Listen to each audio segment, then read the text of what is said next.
అందరికీ నమస్తే. సో ఆంధ్రప్రదేశ్ ప్రభుత్వం అయితే మనకు ఏపీ డిఎస్సి మనకు 2024 అయితే అనౌన్స్ చేయడం జరిగింది.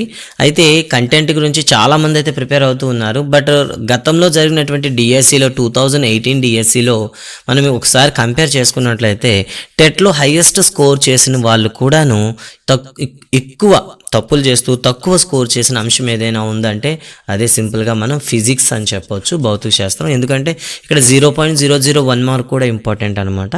అయితే ఫిజిక్స్ అంటేనే అందరిలో ఒక చిన్న అపోహ ఉంటుంది, అయితే కాస్త కష్టమైనది, అప్లికేషన్ ఇస్తే ఇబ్బంది పడదామని.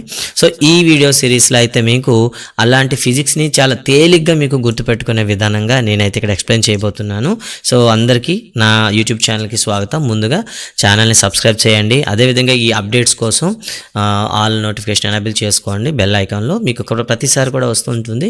అండ్ మీ అమూల్యమైన సలహాలు సందేశాలు ఏమైనా ఉంటుందో ఖచ్చితంగా కామెంట్స్లో పెట్టండి. సో ఇక లెసన్లోకి వెళ్దాం. మనకి 10th క్లాస్ ఫిజిక్స్లో మొత్తం 6 పాఠాలు ఉన్నాయి, కెమిస్ట్రీలో 6 పాఠాలు ఉన్నాయి. సో ముందుగా ఫిజిక్స్లో చూసుకున్నట్లయితే మొదటి పాఠ్యం ఏదైనా ఉందంటే అది ఉష్ణం అని చెప్తాము. ఈ ఉష్ణం పైన మీరు మెటీరియల్ తీసుకుంటే కాదు, టెక్స్ట్ బుక్లో ఉన్న లైన్ టు లైన్ మీరు ఒకసారి చెక్ చేసుకుంటే సరిపోతుంది. ఈ వీడియోలో అయితే మీకు ఉష్ణం సంబంధించిన కంప్లీట్ ఒక ఐడియా అయితే ఇస్తాను. ముందుగా పాఠ్యాంశాన్ని స్టార్ట్ చేసే ముందు అందులో ఉండేటటువంటి అంశాలు ఏంటో ఒకసారి చూద్దాం. ఉష్ణం గురించి ప్రాథమిక దాని యొక్క స్వభావం గురించి అయితే మనకి ఇవ్వడం జరిగింది. అలాగే రెండవది వచ్చేసి ఉష్ణోగ్రత అంటే ఏమిటో ఇవ్వడం జరిగింది. ఇక తర్వాత ఈ రెండింటిని కొలిచే విధానం ఇవ్వడం జరిగింది. అలాగే ఒక పదార్థం ఉష్ణం గ్రహించడము కోల్పోవడం అయితే దేని మీద ఆధారపడి ఉంటుంది, ఆ లక్షణాన్ని మనం ఏమంటే విశిష్ట ఉష్ణము అని పిలుస్తాము. విశిష్ట ఉష్ణము అని రాద్దాం ఇక్కడ, విశిష్టోష్ణం గురించి ఇవ్వడం అయితే జరిగింది. ఇక తర్వాత మనకు వచ్చేసి ఉష్ణం యొక్క అనువర్తనలు అంటాం. అంటే బాష్పీభవనం కానీ ఉష్ణోగ్రతను నిత్య జీవితంలో ఉపయోగించడం వల్ల వాటి వచ్చేటటువంటి మార్పులు ఏవైతే ఉన్నాయో వాటి గురించి అయితే మనకి ఉష్ణ ఫలితాలు అని చెప్తాం సింపుల్గా. ఉష్ణ ఫలితాలతో పాటుగా మనకి ఇంకోటి ఇవ్వడం జరిగింది, అదే కెలోరిమితి అంటే ఉష్ణాన్ని కొలవడం, అలాగే ఉష్ణాన్ని కొలిచేటప్పుడు వచ్చేటటువంటి ఫార్ములాస్ ఏంటి అండ్ వాటిని కన్వర్షన్ ఎలా చేయాలి అనేది ఒకటి ఉంటుంది, టాపిక్ కెలోరిమితి ఉంటుంది. ఇక్కడ మనకి మ్యాక్సిమం కూడాను ఒక అప్లికేషన్ క్వశ్చన్ అంటే సమ్మగానిచ్చే అవకాశాలు అయితే ఇక్కడ మనకి ఉంటాయన్నమాట. ఇక డైలీ లైఫ్లో నిత్య జీవితంలో ఉష్ణోగ్రత ప్రభావాలు ఉంటాయి. ఈ విధంగా మనకి ఈ టాపిక్స్ అన్నీ కూడా ఈ ఉష్ణం నుండి మనం ఏం చేయాలి, చెక్ చేసుకోవాలి. ముందుగా స్వభావం గురించి మాట్లాడదాం. ఉష్ణ స్వభావం ఏమిటి అనేది ఒకసారి చూద్దాం. ఉష్ణ స్వభావం చూసుకున్నట్లయితే నిజానికి ఉష్ణం అనేది ఒక శక్తి స్వరూపము అని చెప్తారు. ఇక్కడ శక్తి స్వరూపం అని పిలుస్తాము. అలాగే ఉష్ణం అనేది ఎలాంటి లక్షణాన్ని కలిగి ఉంటుందంటే ఎల్లప్పుడూ ఎక్కువ నుండి తక్కువ వైపు ప్రసరిస్తుంది. అయితే ఈ ప్రసరణ ఎంతవరకు అవుతుంది అంటే 2 ఈక్వల్ అయిపోయే స్థాయి వరకు, అంటే 2 సరి సమానమయ్యే స్థాయి, అంటే దాన్ని ఏమంటారు, సమతాస్థితి అని పిలుస్తాం అనమాట. సమతాస్థితి, ఉష్ణ సమతాస్థితికి చేరుకునేంత వరకు ఉష్ణం ప్రసారం జరుగుతూ ఉంటుంది. మరి ఈ ఉష్ణం అనేది కొలవడానికి ఏమైనా మన దగ్గర కొలతలు ఉన్నాయంటే దీన్ని కొలవడాన్ని అంటే దీని ప్రమాణాల గురించి మనం చూసుకున్నట్లయితే సిజిఎస్ సిస్టంలో అంటే సాధారణంగా డిఎస్సిలో కాస్త మీకు తేలిగ్గా అడగాలనుకుంటే యూనిట్స్ పైన అడగచ్చు, అప్లికేషన్ అడిగితే ఈ సమతాస్థితి పైన ఒక అప్లికేషన్ అడగచ్చు. ఆ క్వశ్చన్ అనేది మీకు ఒక ఎక్స్ప్లెయిన్ చేస్తాను. సిజిఎస్లో అయితే మనకి కెలోరీ అని చెప్తాము. అదే ఎంకేఎస్ పద్ధతి లేదా ఎస్ఐ పద్ధతిలో మనం తీసుకుంటే దానికి జౌల్స్ అని చెప్తాం అనమాట. ఓకేనండి. సో సిజిఎస్ పద్ధతిలో అయితే కెలోరీ, అదే ఎంకేఎస్ పద్ధతిలో అయితే జౌల్స్ అంటాం. ఇక్కడ మనకి అడిగేటటువంటి ఏదైనా ప్రశ్న అడిగేటప్పుడు ఒక కెలోరీకి ఎన్ని జౌల్స్ అని అడుగుతాడు అనమాట. So 1 calorie is equal to, గుర్తుపెట్టుకోండి, 4.186 జౌల్ అనమాట. ఒక calorie is equal to 4.186 joules అని చెప్తాము. అయితే ఉష్ణ ప్రసరణం అనేది ఎక్కువ నుండి తక్కువకి ఎప్పుడు కూడా జరుగుతుందని చెప్తాం కదా. మరి దీన్ని ఎగ్జాంపుల్గా చేసుకుని ఇలా అడుగుతాడు అనమాట. ఒక పేషెంట్ అయితే రావడం జరిగింది, ఒక రోగి అయితే ఒక వైద్యుని దగ్గరికి రావడం జరిగింది. వైద్యుని యొక్క శరీర ఉష్ణోగ్రతను కొలవడానికి ఏం ఉపయోగించారు, ఒక క్లినికల్ థర్మామీటర్ ఉపయోగించారు. థర్మామీటర్లో రీడింగ్ అనేది ఒక 102 డిగ్రీల ఫారెన్హీట్ చూపించింది. అయితే ఈ 102 డిగ్రీల ఫారెన్హీట్ ఏమిటి, అయితే రోగి యొక్క శరీర ఉష్ణోగ్రత అంటాం. దీన్ని ఏ ఉష్ణ ప్రక్రియ ఉంది అని అంటే ఇక్కడ గుర్తుపెట్టుకోండి, ఉష్ణ సమతాస్థితి. నిజానికి థర్మామీటర్ రీడింగ్ అనేది తక్కువ ఉంటుంది. ఫర్ ఎగ్జాంపుల్ మన అట్మాస్ఫియర్ వాతావరణానికి ఎంత ఉంటుందో అంతే ఉంటుంది. ఎప్పుడైతే మనం ఈ రోగి శరీరం వద్ద అంటే చమకలో కానీ నోట్లో కానీ ఎప్పుడైతే దీన్ని ప్రవేశపెట్టామో ఏమవుతుంది, ఈ రోగి యొక్క ఉష్ణోగ్రత థర్మామీటర్లో ఉండేటటువంటి పాదరసం ఉష్ణోగ్రత రెండు సమతాస్థితిలోకి చేరుతాయి. ఆ సమతాస్థితిలో ఉండే రీడింగ్నే మీరు ఏం చెప్తున్నారు, ఆ రోగి యొక్క ఉష్ణోగ్రత అని చెప్తున్నారు. ఇలా మనకి ఒక ప్రశ్న అడగవచ్చు. ఇక మెయిన్ క్వశ్చన్, కంపల్సరీ అడిగే క్వశ్చన్ ఏంటంటే ఒక యాక్టివిటీ ఉంటుంది మన టెక్స్ట్ బుక్లో. ఏంటది, ఒక డీప్ ఫ్రిడ్జ్లో చెక్క ముక్క, అదేవిధంగా ఒక ఇనుపు ముక్క అంటే ఇనుప ముక్క లోహం అనమాట, ఇంకొకటి రాయి ముక్క, మూడు తీసుకొని డీప్ ఫ్రిడ్జ్లో పెట్టిన తర్వాత కొంతసేపటి తర్వాత ఏది ఎక్కువ చల్లగా ఉంటుందంటే మీరు ఈజీగా చెప్పవచ్చు ఇనుప ముక్క అనేది చల్లగా ఉంటుంది అని చెప్తారు. ఎందుకు ఇనుప ముక్క చల్లగా ఉంది, మిగతా ఎందుకు చల్లగా లేవు అని క్వశ్చన్ అడుగుతారు అనమాట. అంటే ఒక పదార్థం ఉష్ణాన్ని గ్రహించడము లేదా కోల్పోవడం అనేది దేని మీద ఆధారపడి ఉంటుంది అంటే డైరెక్ట్గా ఒకటే మాట, వస్తువు యొక్క స్వభావం పైన ఆధారపడి ఉంటుంది. వస్తువు యొక్క స్వభావం పైన, ఇంకో వేరే ఆప్షన్ చూడకండి. వస్తువు స్వభావం ఇచ్చాడా, ఉష్ణం గ్రహించడము కోల్పోవడం అనేది డైరెక్ట్గా ఉష్ణ స్వభావం మీదే ఆధారపడి ఉంటుంది. వస్తువు స్వభావం పైనే ఆధారపడి ఉంటుంది అనమాట. అయితే ఇక్కడ మనకి తర్వాత వచ్చే టాపిక్ ఏంటంటే ఉష్ణోగ్రత. ఇది ఉష్ణానికి సంబంధించినటువంటి కీ అంశాలు. ఇక తర్వాత వచ్చేసి ఉష్ణోగ్రత అంటే ఏమిటి, ఉష్ణ ప్రభావం అని చెప్తుంది. దీన్ని ముఖ్యంగా చెప్పేటప్పుడు ఉష్ణోగ్రత అంటే ఏమిటి, ఉష్ణ ప్రభావం వల్ల ఒక వస్తువు ఎంత చల్లగా ఉంది లేదా ఎంత వెచ్చగా ఉంది, ఓకేనా, ఒక వస్తువు యొక్క చల్లదనము లేదా వెచ్చదనం యొక్క పరిమాణాన్ని మనం సింపుల్గా మనం ఏమని చెప్తామంటే ఉష్ణోగ్రత అంటాం. The degrees of coldness or hotness of an body is called temperature అని చెప్తాను అనమాట. ఒక వస్తువు ఎంత చల్లగా ఉంది ఎంత వెచ్చగా ఉందని తెలిపేదాన్ని ఉష్ణోగ్రత అని పిలుస్తాం అనమాట. ఓకే, గుర్తుపెట్టుకోండి, ఉష్ణోగ్రత అంటే ఒక వస్తువు ఎంత చల్లగా ఉంది ఎంత వెచ్చగా ఉంది అని తెలిపేదాన్ని మనం ఉష్ణోగ్రత అంటాం అనమాట. మరి ఉష్ణం అనేది కొలిచే ప్రమాణాలు ఒకసారి చూసుకుందాం. మనకి చాలా ప్రమాణాలు అయితే ఉన్నాయి. డిగ్రీస్ ఆఫ్ ఫారెన్హీట్ ఉంది, డిగ్రీస్ ఆఫ్ సెల్సియస్ ఉంది, ఇప్పుడైతే కెల్విన్ అయితే ఉందన్నమాట. సో మనకి పాత పద్ధతుల గురించి ఏం కాదు, మనకి కెల్విన్లోనే మనం చెప్పాలి. ఏదైనా ఒక వస్తువు యొక్క ఉష్ణోగ్రతను కెల్విన్ స్కేల్లో చెప్తే దాన్ని పరమ ఉష్ణోగ్రత అంటారు. సో ఈ ఒక్కదాని మీదే మనల్ని 3 చెరువుల నీళ్ళు తాగించేస్తాడు అనమాట క్వశ్చన్ అడిగి. ఎలా, ఒక మానవుడి శరీర ఉష్ణోగ్రత 36 డిగ్రీల సెల్సియస్. సో దీన్ని పరమ ఉష్ణోగ్రత ఎంత, లేదా నీటి మరుగు ఉష్ణోగ్రత మన అందరూ తెలుసు 100 డిగ్రీల సెల్సియస్ అని తెలిసి ఉంటుంది. సో నీటి మరుగు పరమ ఉష్ణోగ్రత ఎంత, పదం మార్చాడనమాట. ఇక్కడ మనం ఖచ్చితంగా పరమ ఉష్ణోగ్రత అంటే ఖచ్చితంగా కెల్విన్లోనే చెప్పాలి అనేది గుర్తుండాలన్నమాట. మరి దీనికి సంబంధించి మనం ఎలా చేస్తాము, సో ఈ స్కేల్ని ట్రాన్స్లేట్ చేయడానికి గుర్తుపెట్టుకోండి. Celsius 0 degree Celsius is equal to 273 K అండి. గుర్తుపెట్టుకోండి, 273 K అనమాట, కెల్విన్స్ అనమాట. కెల్విన్కి డిగ్రీస్ పెట్టకండి పొరపాటున కూడాను, కెల్విన్కి డిగ్రీస్ ఉండవు.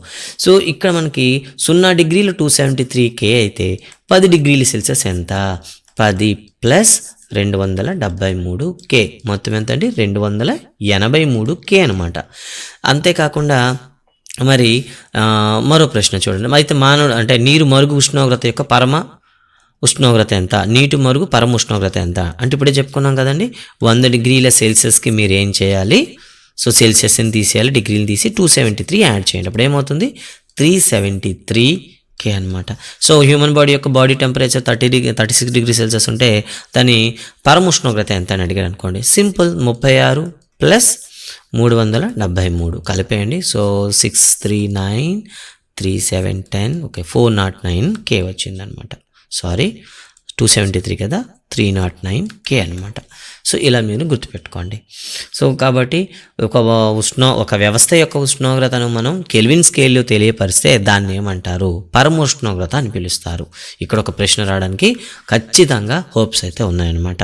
ఇక తర్వాత ఒక వస్తువుని మనం వేడి చేసామనుకోండి, అసలు వేడి చేసేటప్పుడు ఆ వస్తువుల యొక్క వేడి పెరగడం లేదా దాని యొక్క వేడి తగ్గడం అంటే ఉష్ణోగ్రత పెరగడం లేదా తగ్గడం అనేది దేనిపైన ఆధారపడి ఉంటుంది అంటే గుర్తుపెట్టుకోండి, ఆ పదార్థము లేదా వస్తువు లేదా వ్యవస్థలో ఆ వస్తువులోని ఓకేనా అణువుల సరాసరి గతిజ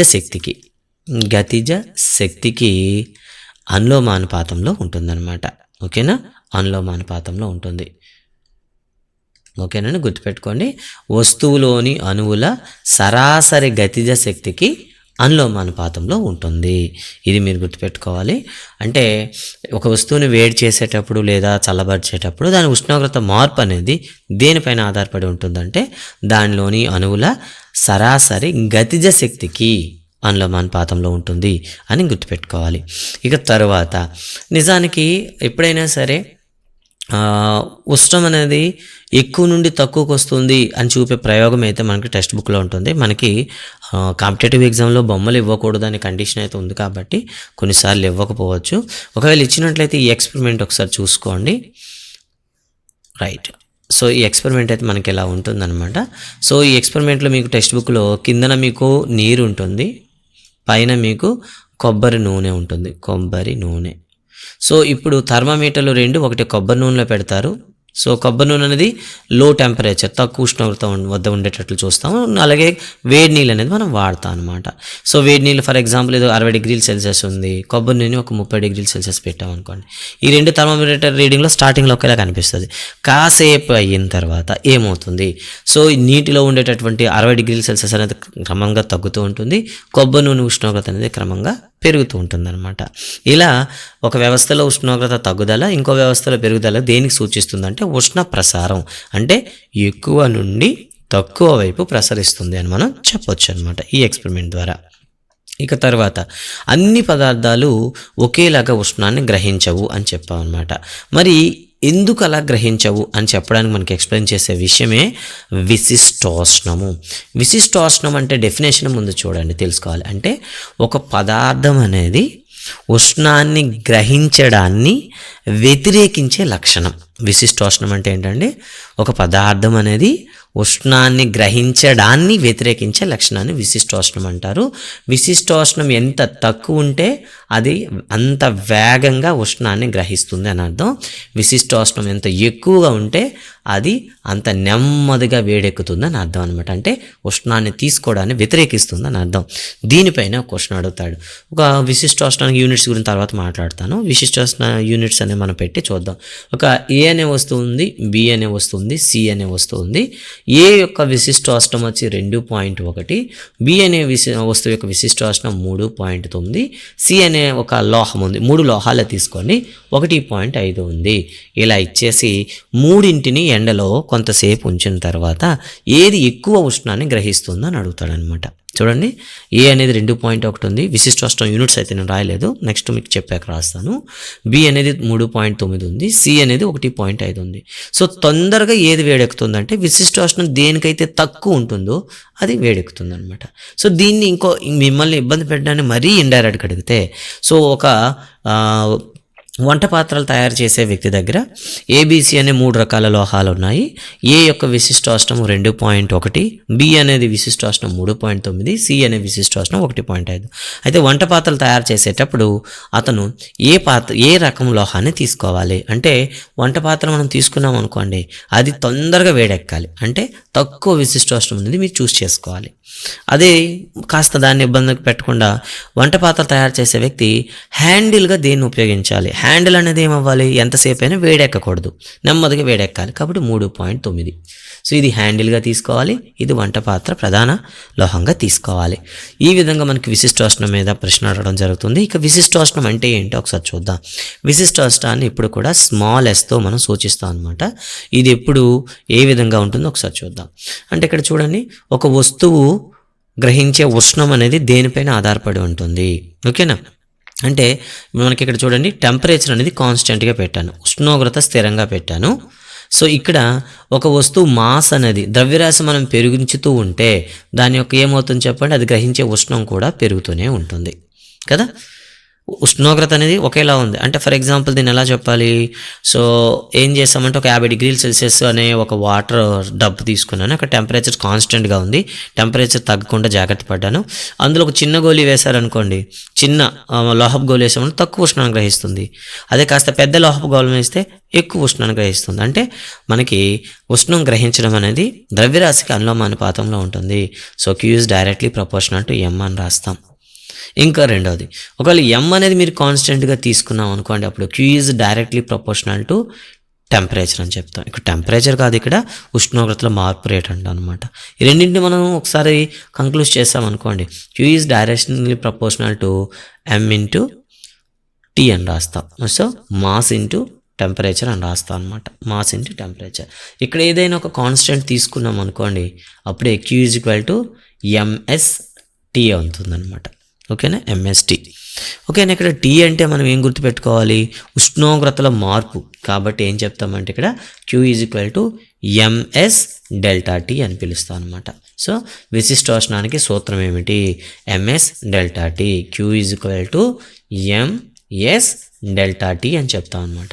మరి MS డెల్టా Tలో మనకి ఒక్కొక్క దాని గురించి మాట్లాడతాం. మాస్ అంటే మనకు తెలుసు ఏంటండి, కేజెస్ ఆర్ గ్రామ్స్. మీరు ఏ వ్యవస్థ తీసుకుంటే ఆ వ్యవస్థ. ఎస్ అంటే మీకు తెలుసా? తెలీదు. ఒకవేళ టెంపరేచర్లో మార్పు అంటే ఎస్ అండి. కే మనకి SI పద్ధతిలో అయితే K అంటాము, CGS పద్ధతిలో అయితే డిగ్రీస్ ఆఫ్ సెల్సియస్ అంటాము. మరి Qకి అయితే మనకు తెలుసు, SI సిస్టంలో అయితే జౌల్ అని పిలుస్తాము, CGS సిస్టంలో అయితే క్యాలరీ అని పిలుస్తాం. సో దీని నుండి మనం ఏం చేస్తామంటే S ఈజ్ ఈక్వల్ టు ఈ M డెల్టా T మల్టిప్లై చేస్తున్నాయి కాబట్టి రెండో వైపు తీసుకువెళ్తే మనం Q/M డెల్టా T అవుతుందన్నమాట. Q ఈజ్ ఈక్వల్ టు ఏమవుతుంది ఇక్కడ? SI పద్ధతి చూద్దాం. ఇక్కడ SI system Q is equal to joules by KG kelvin అనమాట. ఒకవేళ కేజీ కెల్విన్ పైకి తీసుకెళ్లారనుకోండి, so joules into KG inverse kelvin inverse అనమాట, గుర్తుపెట్టుకుంటారు. ఓకే, అదే CGS సిస్టంలో తీసుకున్నాం అనుకోండి, CGS సిస్టంలో ఏమవుతుంది? Calorie by gram degree Celsius. ఒకవేళ పైకి మనం తీసుకువెళ్ళినట్లయితే calorie into gram inverse and degree Celsius inverse అని చెప్తాం. సో ఈ విధంగా మనకి ఈ మధ్యన మనకి అవసరం ఉంటుంది. ఇక్కడ ఒక మాస్టర్ క్వశ్చన్ ఏమైనా ఉందా అంటే అడగడానికి ఉంటుంది. సో ఒక calorie 1 calorie by gram degree Celsius is equal to ఎన్ని జౌల్స్ సమానం అడుగుతాడు. జౌల్స్లో కన్వర్ట్ చేయండి అని అడిగాడు అనుకోండి, గుర్తుపెట్టుకోండి 4.186 ఇంటూ 10⁻³ జౌల్స్ బై కేజీ కెల్విన్కి ఈక్వల్గా ఉంటుందన్నమాట. So 1 calorie. సో దీనిపైన కూడా ఒక క్వశ్చన్ అడగడానికి మనకి ఎక్కువగా హోప్స్ అయితే ఉన్నాయన్నమాట. కాబట్టి 2 గుర్తుపెట్టుకోండి. ఇంకా out of the text book నుండి బయటికి వెళ్ళి కూడా కొన్నిసార్లు ప్రశ్న అడుగుతూ ఉంటాడు. ఏంటంటే అది పరమ శూన్య ఉష్ణోగ్రత అని దేన్ని అంటారు? అబ్సల్యూట్ జీరో అంటారనమాట.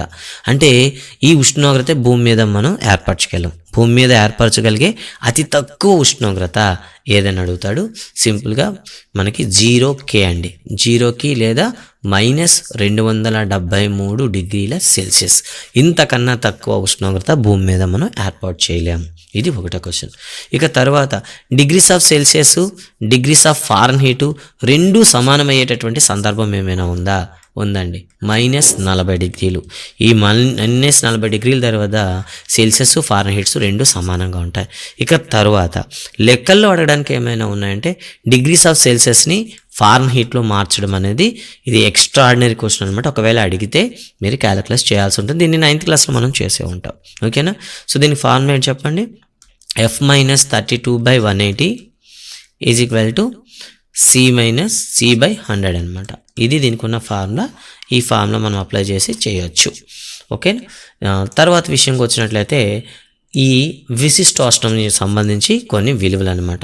విశిష్టోష్ణం మీద మనకి అడిగేటటువంటి అప్లికేషన్ ప్రశ్నలు ఏమైనా ఉన్నాయా? సో భూమి మీద అత్యధిక విశిష్టోష్ణం గల పదార్థం ఏమిటి అంటే నీరు. ఓకేనండి, మళ్ళీ చూసుకోండి. భూమి మీద అత్యధిక విశిష్టోష్ణం గల పదార్థం ఏది అంటే నీరు. సో సాధారణంగా ఇదైతే 1 calorie by gram degree Celsius అండి. లేదా జౌల్స్లో చెప్పాల్సి వస్తే 4180 జౌల్స్ బై కేజీ కెల్విన్ అనమాట. అత్యధికంగా ఉంటుంది. ఇక మ్యాథ్స్లో ప్రాబ్లం చేయాల్సి వచ్చేటప్పుడు మనకు అడిగేది ఐస్ అండి, అంటే మంచు ముక్క యొక్క విశిష్టోష్ణం అనేది 0.5 calorie by gram degree Celsius అనమాట. ఇది రెండోది. ఓకేనా. ఇక ఒకవేళ ర్యాండమ్గా అడిగేటప్పుడు సముద్రపు నీరు కానీ కార్బన్ డయాక్సైడ్ కానీ మీకు అడుగుతుంటాడు. సముద్రపు నీరు వచ్చేసి మీకు 0.95 ఉంటుంది, ఎందుకంటే అందులో లవణాలు ఉంటాయి కాబట్టి. ఇక కిరోసిన్ ఒకటి అడుగుతాడండి. కిరోసిన్ గుర్తుపెట్టుకోండి, కిరోసిన్ 0.50, ఎందుకంటే కిరోసిన్ మంచి ఒకేలా ఉంటాయి కాబట్టి కిరోసిన్ మీకు అడుగుతాడు. ఇవి మనకు ఉండేటటువంటి విశిష్టోష్ణ గుణకాలండి. ఇంతకు ముందే చెప్పాం మీకు విశిష్టోష్ణం అంటే ఏమిటి, ఒక పదార్థం ఉష్ణాన్ని గ్రహించడాన్ని వ్యతిరేకించే లక్షణం అంటాం. సో ఇక్కడ వచ్చే ప్రశ్న, అంతర్గత శక్తులు అంటే ఏంటి? ఉష్ణోగ్రత పెరుగుదల అనేది దేనిపైన ఆధారపడి ఉంటుంది? ఏదైనా ఒక వ్యవస్థ తీసుకున్నామంటే అందులో అణువులు ఉంటాయి కదా, ఈ అణువులకి 4 రకాల శక్తులు అయితే ఉంటాయి. ఈ 4 రకాల శక్తుల్ని కలిపే మనం ఏమని పిలుస్తామంటే అంతరశక్తి అని పిలుస్తాం అనమాట. అన్నిటినీ కలిపి అంతరశక్తి లేదా అంతర్గత శక్తి అని పిలుస్తాం. ఒక పదార్థము లేదా ఒక వస్తువు, ఒక వ్యవస్థ తీసుకుంటే దానిలో 4 రకాల శక్తులు ఉంటాయి. ఆ 4ని కలిపి అంతర్గత శక్తి అంటాము. ఆ 4 శక్తులు ఏవో ఒకసారి చూద్దామండి. మొదటిది, కణాలు అనేవి వేగంగా కదులుతూ ఉంటాయి, దీన్ని రేఖీయ గతిజ శక్తి అంటాము. రెండోది, కంపనాలు అనేవి కంటిన్యూగా ఏమవుతుంటే మూవ్ అవుతూ ఉంటాయి అన్నమాట, దాన్ని భ్రమణ గతిజ శక్తి అంటారు. భ్రమణ గతిజ శక్తి. అంతేకాకుండా కంపిస్తూ ఉంటాయి, వాటిని కంపన శక్తి అంటారు. అలాగే వాటి స్థితి వల్ల వాటి శక్తి ఉంటుంది, స్థితి శక్తి అంటారు. అంటే ఒక వ్యవస్థలో ఉండేటటువంటి అణువులు 4 రకాల శక్తులను కలిగి ఉంటాయి: రేఖీయ గతి శక్తి, భ్రమణ గతి శక్తి, కంపన శక్తి, స్థితి శక్తి. సో ఇప్పుడు మనం ఉష్ణం అందించామనుకోండి, ఉష్ణోగ్రత ఇచ్చామనుకోండి, ఒక స్టవ్ మీద వేడి చేసామనుకోండి, ఈ 4 శక్తుల్లో ఏ శక్తిలో పెరుగుదల అనేది ఉష్ణోగ్రత పెరుగుదలకు సహాయం చేస్తుందని అంటే రేఖీయ గతి శక్తి. అంటే ఈ 4 వ్యవస్థల్లో మనం రేఖీయ గతిజ శక్తి కానీ శక్తిని అందివ్వగలిగితే దాని యొక్క ఉష్ణోగ్రత అమాంతంగా పెరుగుతుంది. సో దాన్ని వదిలి మిగతా వాటిని మీరు పెంచడానికి ట్రై చేస్తే ఉష్ణోగ్రత మార్పు అనేది చాలా నెమ్మదిగా జరుగుతుంది. కాబట్టి అంతర్గత శక్తుల్లో ఉష్ణోగ్రత పెరుగుదలకు దోహదం చేసే శక్తి మార్పు ఏది అని అడిగితే రేఖీయ గతి శక్తి అని చెప్తారనమాట. ఇవి మనకు ఉండేటటువంటి ముఖ్యమైనటువంటి విశిష్టోష్ణానికి సంబంధించిన అంశాలు. సో తర్వాత విశిష్టోష్ణం యొక్క అనువర్తనాలు ఏమిటి? ఒకటి, సముద్రాలలో ఎక్కువగా మనకి ఏముంటుంది చెప్పండి? నీరు ఉంటుంది. ఈ నీరు అనేది సూర్యుడి నుండి గ్రహించే వేడి అనేది చాలా నెమ్మదిగా గ్రహిస్తాయి, అలాగే నెమ్మదిగా కోల్పోతాయి. దానివల్ల భూమి ఉదయం పూట వేగంగా వేడెక్కకుండా, అదేవిధంగా రాత్రి చల్లబడిపోకుండా వాటికి ఏం చేస్తాయి? సహాయం చేస్తాయి. భూమి అంతా కూడా ఒక నిర్దిష్టమైన ఉష్ణోగ్రత మెయింటైన్ చేయడానికి కారణం ఏంటంటే సముద్రాలు, నీరు, విశిష్టోష్ణం. ఇంకా అంతేకాకుండా ఉష్ణ ప్రవాహాలని చెప్తాము, అంటే సముద్రంలో మనకి ఏర్పడేటటువంటి సముద్ర జల ప్రవాహాలు కూడాను దీన్ని నియంత్రిస్తాయి. ఇక తర్వాత ఇక్కడ అడిగే ప్రశ్న, డీ ఫ్రీజ్ నుండి మనం కర్బూజా తీసిన తర్వాత కాసేపు బయట పెట్టినప్పుడు కూడా బయట వెచ్చగా ఉన్న లోపల చాలా చల్లగా ఉంటుంది. ఎందుకు అంటే కర్బూజాలో మనకి ఎక్కువగా నీరు ఉంటుంది, విశిష్టోష్ణం ఎక్కువగా ఉంటుంది కాబట్టి అది చాలాసేపు తమలో చల్లదనాన్ని ఆపుతాయి. అంతేకాకుండా రెండు చూడండి ఒకసారి, కర్బూజా. ఇక తర్వాత మనకు అడిగే ప్రశ్న సమోసా చూసినప్పుడు మనకి బయట మార్కెట్లో దొరికేటప్పుడు బయట చూస్తే బయట పొర అనేది చాలా చల్లగా ఉన్నట్టే కనిపిస్తుంది, కానీ నోట్లో పెట్టిన వెంటనే లోపల మనకి నోరు కాలిపోతుంది. ఎందుకు అంటే సమోసా బయట వైపు మీకు పొరలో నీరు అనేది తక్కువగా ఉంటుంది కాబట్టి తొందరగా ఏమవుతుంది, వేడిగా ఉండేది కాస్త చల్లగా అయిపోతుంది. కానీ లోపల ఉండే పదార్థంలో నీరు ఎక్కువగా ఉంటుంది, ఆ నీరు అనేది అంత వేగంగా చల్లబడదు. దానివల్ల మనకి ఏమవుతుందంటే బయట చల్లగా ఉన్న లోపల మాత్రం వేడిగానే ఉంటుంది, చూసుకోవాల్సి ఉంటుంది. ఇక తర్వాత మిశ్రమాల పద్ధతి అంటే ఏమిటి? సో సాధారణంగా 2 ద్రవాలను కలిపి ఫలిత ఉష్ణోగ్రతను మనం లెక్కించేటప్పుడు దీన్ని వాడతాం అనమాట. ఉదాహరణ గుర్తుపెట్టుకోండి, ఇక్కడ షార్ట్ కట్ కూడా మీకు చెప్పడం జరుగుతుంది. M1 ద్రవ్యరాశి కలిగినటువంటి నీరు అయితే తీసుకున్నాం, దీని టెంపరేచర్ T1 అనుకుందాం.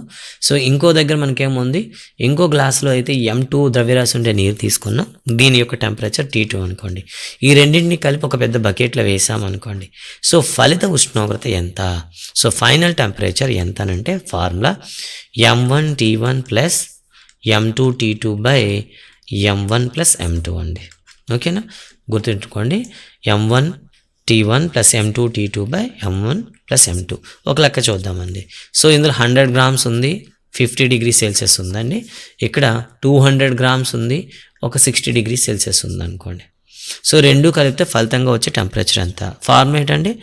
M1 into T1 plus M2 into T2 by M1 plus M2. ఓకేనా? ఇక్కడ మీకు ఏమవుతుంది? 5000 ప్లస్ 12,000 బై 300. సింప్లిఫై చేస్తే 17,000 బై 300. జీరోస్ కట్ చేయండి. ఇప్పుడు మనకు వచ్చింది 170/3 అనమాట. 170ని 3 చేత డివైడ్ చేద్దాం. 3 5 15, సో 20, 3 6 18, 2 అలా 0.66 వస్తుంటాయి. అంటే 56.67 డిగ్రీ సెల్సియస్ అని మనమైతే చెప్పొచ్చు. చూసారు కదా, దీన్నే మనకి మిశ్రమాల పద్ధతిలో రెండు ద్రవాలను కలిపిన తర్వాత వచ్చే ఫలిత ఉష్ణోగ్రతకి సూత్రం అనమాట. ఫార్ములా గుర్తుపెట్టుకోండి, M1 T1 plus M2 T2 by M1 plus M2 అనమాట.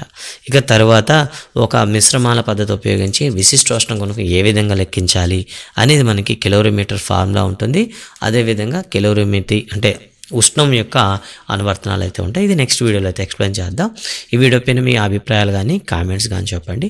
అండ్ లెసన్ చివరిలో మీకు కొన్ని మాదిరి ప్రశ్నలు కూడా తయారు చేసి ఇవ్వడం అయితే జరుగుతుంది. సో వీడియోని చూసినందుకు థ్యాంక్ యూ వెరీ మచ్. మళ్ళీ మరిన్ని వీడియోల కోసం ఛానల్ సబ్స్క్రైబ్ చేసుకోండి.